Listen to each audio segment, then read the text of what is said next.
दीक्षाच cooking पॉइंटमध्ये तुम्हा सर्वांचं स्वागत आहे। आज आपल्या स्वयंपाकघरात एक पारंपरिक पण चवदार अशी रेसिपी बनवणार आहोत। कमी साहित्य जास्त चव, अगदी घरच्या पद्धतीने आपण वाल फ्राय बनवणार आहोत। ग्रामीण भागामध्ये बऱ्याच ठिकाणी बनवली जाणारी रेसिपी आहे। रेसिपी अतिशय साधी आणि सोपी आहे, घरगुती साहित्यामध्ये तयार होते आणि विशेष म्हणजे फक्त 5 मिनिटात हे वाल फ्राय तयार होतात। व्हिडिओ तुम्ही शेवटपर्यंत बघा। तर चला लगेचच आपण रेसिपीला सुरुवात करूया।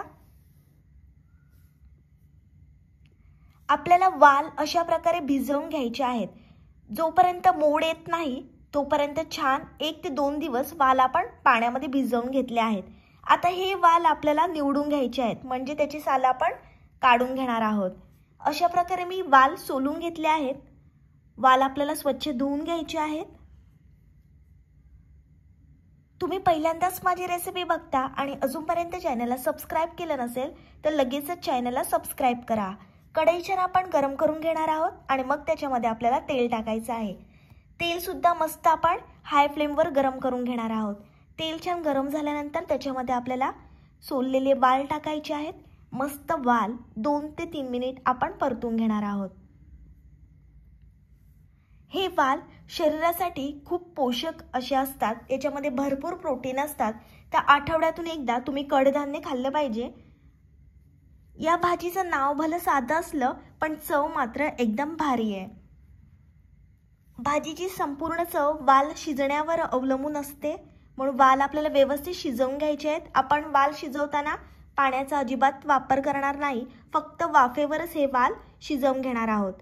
वाल मस्त तेलात परतून झाल्यानंतर त्याच्यामध्ये आपल्याला अर्धा चमचा हळद टाकायची आहे, 1 मोठा चमचा घरगुती आगरी कोळी मसाला टाकायचा आहे आणि 1 चमचा आपण गरम मसाला टाकणार आहोत।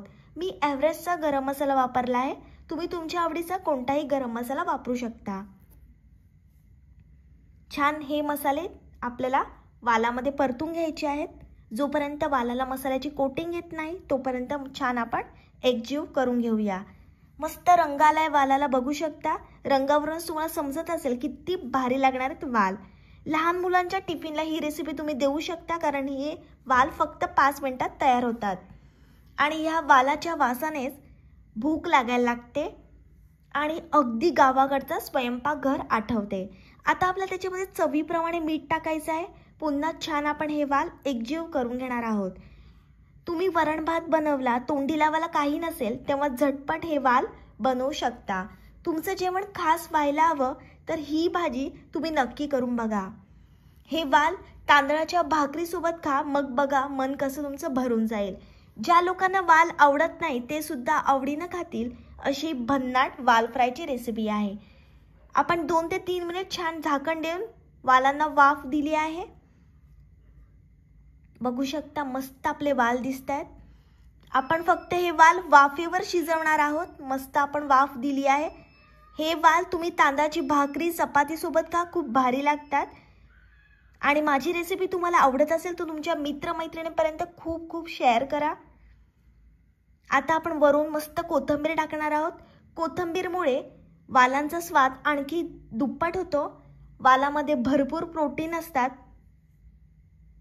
हे वाल तुम्ही फ्राय करून लहान मुलांच्या टिफिनला द्या। तुम्ही सर्वच प्रकारचे वाल खाल्ले असणार, पण अशा प्रकारे एकदा वाल बनवून बघा। तुम्हाला जर वालाची वेगळी रेसिपी हवी असेल तर माझ्या चॅनलवर वालाचं बिरडं, वालाची सुक्की भाजीची रेसिपी दाखवली आहे। गरमागरम वाल फ्राय खाण्यासाठी तयार आहेत। ही रेसिपी तुम्ही जरूर ट्राय करा। माझी रेसिपी तुम्हाला आवडली असेल तर तुमच्या मित्रमैत्रिणींपर्यंत खूप खूप शेअर करा। रेसिपीला लाईक, कमेंट, शेअर आणि चॅनलला सबस्क्राइब करायला विसरू नका। भेटूया पुढच्या रेसिपी सोबत। तोपर्यंत मस्त खा, स्वस्थ रहा आणि माझी रेसिपी तुम्ही बनवली की मला कमेंट्स करून कळवा तुम्हाला कशी वाटली रेसिपी।